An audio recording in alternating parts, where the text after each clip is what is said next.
A G, a gangster. Street talk for a tough guy, has died.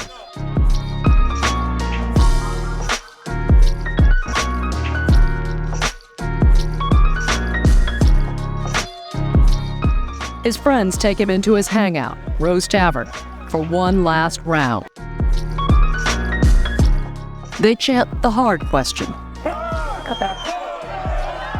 Is there heaven for a gangsta?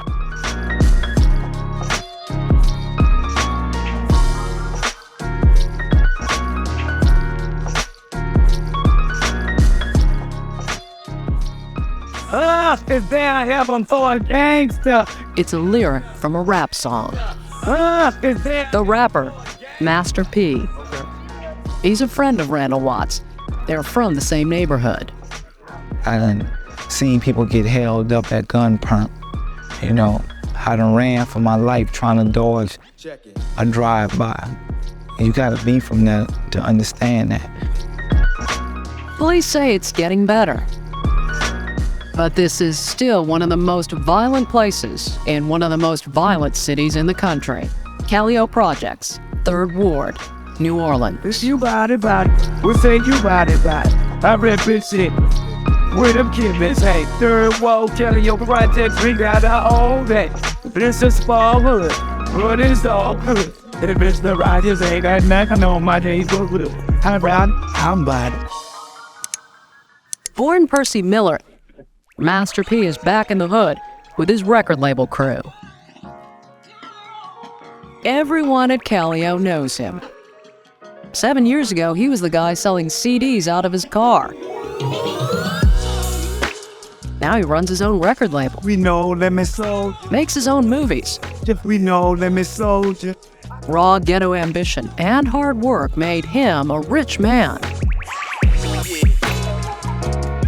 Able to throw parties for radio executives in the Bahamas. We've done gold, we've done platinum. Our next level will be multi-platinum. From the project to the islands, you heard me?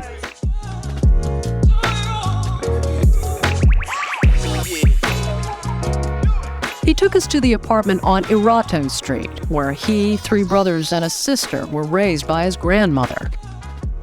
These little kids ain't even 5 and 6 years old. They done seen murders right there on the spot. You know, I seen a murder at 4 years old right here on this very post.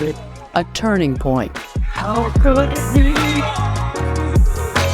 Somebody took a boy from me. He was friends. The death of his 18-year-old brother Kevin 9 years ago. A shooting over drugs. Smile for my homie Kevin and my boy Randall and the kettle. That's something that either drive you crazy or make you change your life. You know, and me, it made me change my life. Though he comes back to Callio, he knew he wanted to get out. Right it up. He went to the University of Houston on a basketball scholarship until he hurt his knee. Moved to California, got a business degree.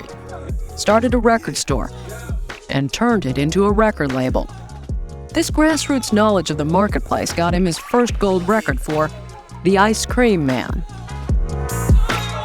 The Ice Cream Man was a role model because he had his own business. Because he wore the white suit and everybody liked him. I mean, nobody had nothing bad to say about the Ice Cream Man.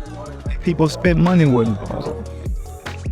Like a lot of things in the ghetto, good and bad are mixed up, and Master P's music reflects that.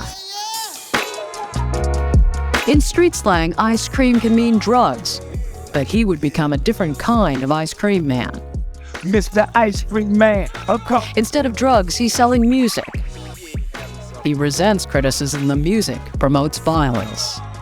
I'm just talking about what I see. I mean, look around. Look, what you see? You tell me what you see. You see a bunch of mansions around here? Do you? No. Okay, well, that's reality. That's what I'm talking about. It don't even get no realer than this, you know? But I bet you one thing, every person back here probably own a gun. So that's what we talk about. And that's real. That's real. Or should I say I'm stuck in this ghetto? It's a ghetto kid.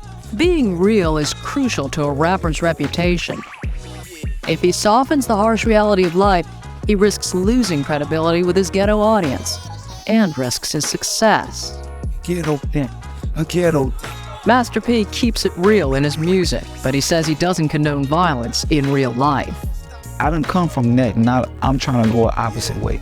I don't want to be walking around cracking people in the head and drive-by and on people. That ain't me. Nonetheless, his low-budget, self-produced movie I'm 'Bout It is raw and violent. Wait, my ghetto hero. It uses real people from the neighborhood.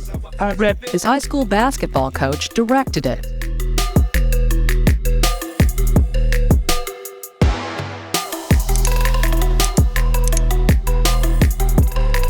Bypassing movie houses, Master P took the film straight to video sections of record stores. The soundtrack hit #4 in the Billboard pop charts. The video made Billboard's top 10 list in sales. Before I die, I'ma close my eyes and let them fly. It's selling dope, it's the way I died and let me die. So you don't think you're making the gangster life glamorous? No, my music is like a movie. It have a beginning and to an end.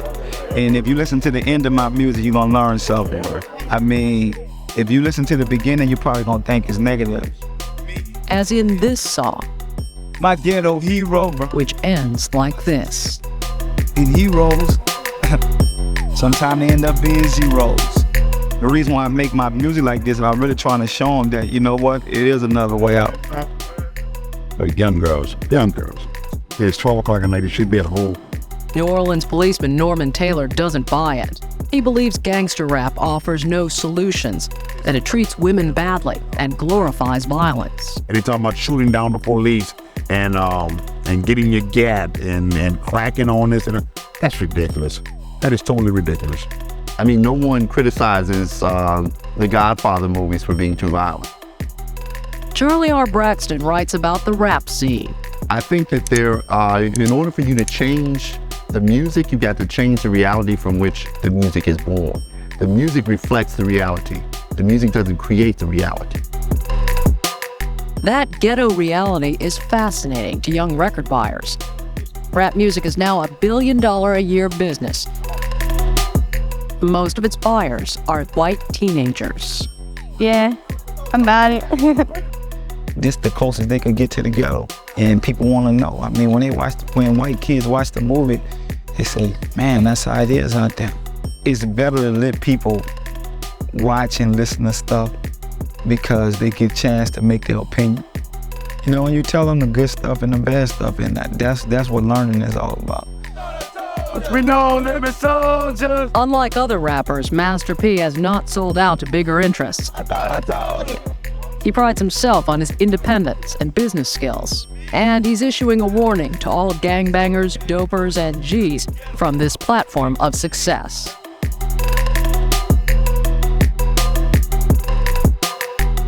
You're beginning to hear a different perspective, a human perspective. One that's saying, I really don't want to do this, but there is no other alternative for me. Rap and reality, hand in hand. Randall Watts played himself in Master P's movie. 2 weeks after the release, he was murdered. Friends say Randall Watts was a good man, forced to do bad things to survive in the ghetto. What do you think about when you think about Randall? Somebody that was well respected. I mean, everybody got their good and their bad side, you know what I'm saying? I mean, I got my good and I got my bad side. But I tend to remember all of the things.